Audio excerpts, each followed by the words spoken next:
Salut, c'est Trado, content de vous retrouver pour la mise à jour des zones d'accumulation rationnelle sur les entreprises et les cryptos qui font l'environnement et l'écosystème crypto. On va commencer par Bitcoin avec une excellente nouvelle. Bitcoin qui réactive avec force son dynamisme de phase de haussier.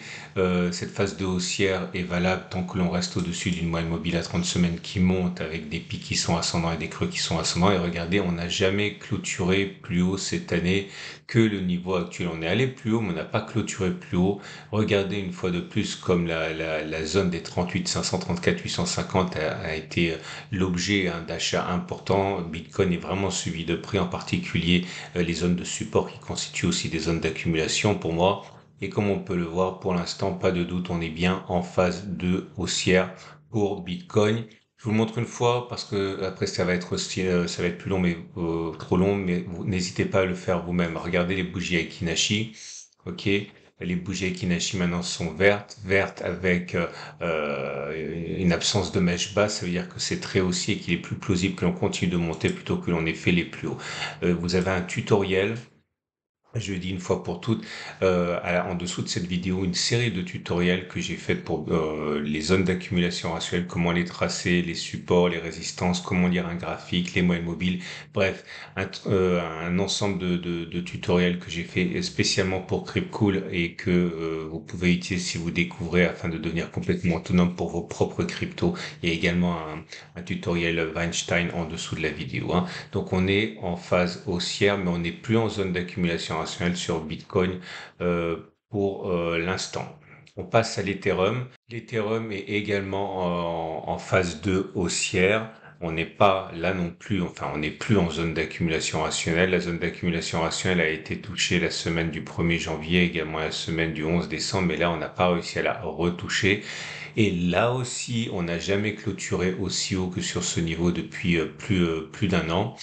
Les bougies Ekinashi, là aussi, vous pouvez le voir, sont modérément, mais globalement haussières. Regardez la différence, hein. Il y a une mèche basse, donc c'est moins haussier, mais c'est sûrement pas baissier, hein. On n'est pas, je le redis une troisième fois, en zone d'accumulation rationnelle, mais on est bien en phase haussière. Binance Coin n'est pas en phase 2, Binance Coin est en phase 1, toujours en phase d'accumulation. On peut considérer pour l'instant il est trop tard pour accumuler, hein. La zone d'accumulation rationnelle, c'était pour moi la zone 263-183, mais on se rapproche du moment fatidique, hein, où on basculera en phase de haussière sur Binance Coin, ce qui n'est pas le cas pour l'instant. Il faut attendre 263-183 pour revenir en zone d'accumulation rationnelle. Ripple est en zone d'accumulation à 0,562, 0,463. Par contre, on n'est pas en phase de haussière. Je considère qu'on est en phase 3 de plafonnement. On voit bien les différentes phases qu'il y a eu sur Ripple et pour l'instant, pas de doute. On clôture sous la moyenne mobile à 30 semaines qui commence à descendre. On n'a pas du tout le même dynamisme que sur les bitcoins ou autres Ethereum. Phase 3, plafonnement, mais zone d'accumulation rationnelle. Dogecoin en zone d'accumulation rationnelle également à 0,09, 0,04. Par contre, on n'est pas en phase 2 haussière, on est en phase 1 de base. Avalanche en phase 2 haussière, là aussi beau rebond sur la zone d'accumulation rationnelle des 33,535. Ce serait formidable qu'on arrive à franchir les précédents sommets, mettant une fin au doute, hein, sur la phase 2 haussière qui commençait vraiment à perdre du dynamisme.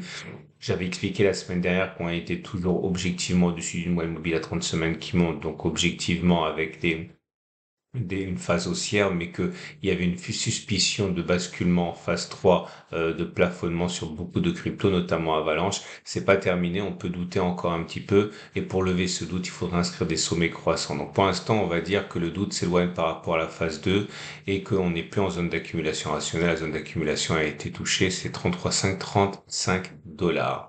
Cardano également est en phase 2 haussière et éloigne un petit peu le doute, hein, sur une phase 3. La moyenne mobile à 30 semaines reste toujours fièrement haussière. On a touché la zone d'accumulation à 0,463, 0,317, mais plus depuis 2 semaines, on n'est plus en zone d'accumulation rationnelle pour Cardano. Polkadot en phase 2 haussière et en zone d'accumulation rationnelle à 7,8, 6,3.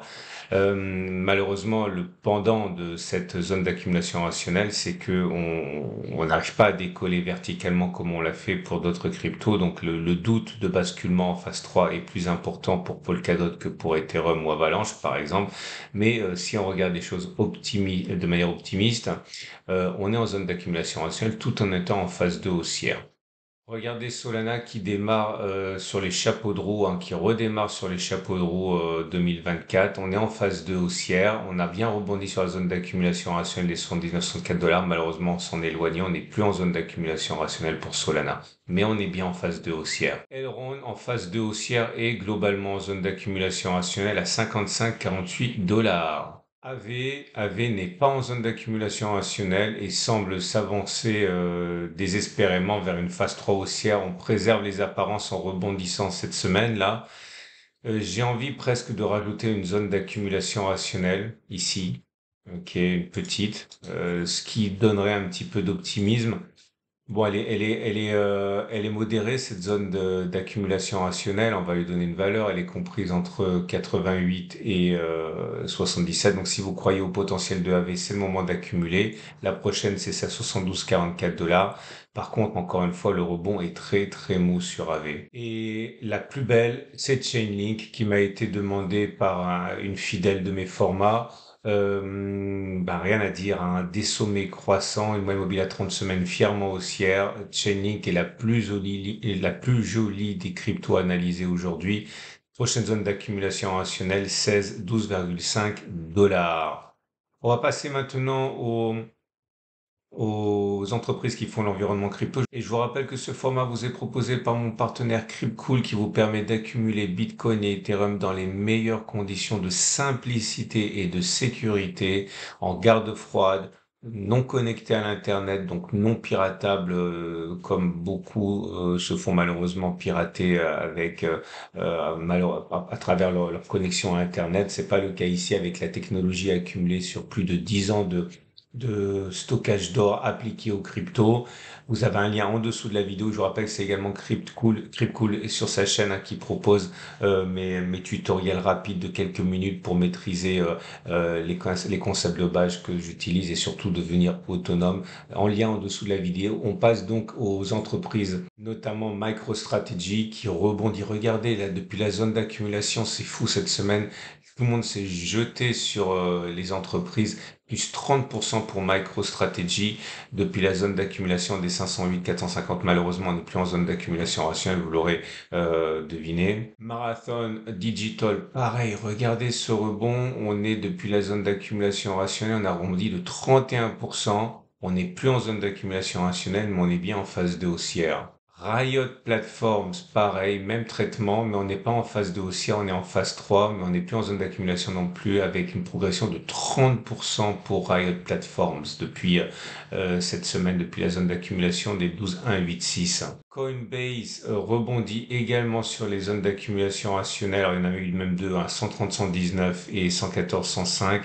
La progression a l'air moins spectaculaire, mais c'est quand même 10%.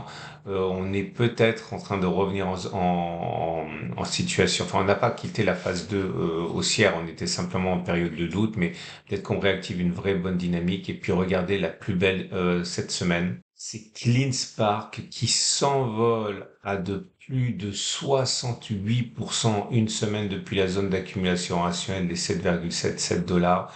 C'est tout simplement incroyable, hein. On inscrit un plus haut absolu de l'année. Et si je remonte, voilà, on n'est pas allé sur des niveaux équivalents depuis novembre 2021, depuis donc plus de 2 ans, hein.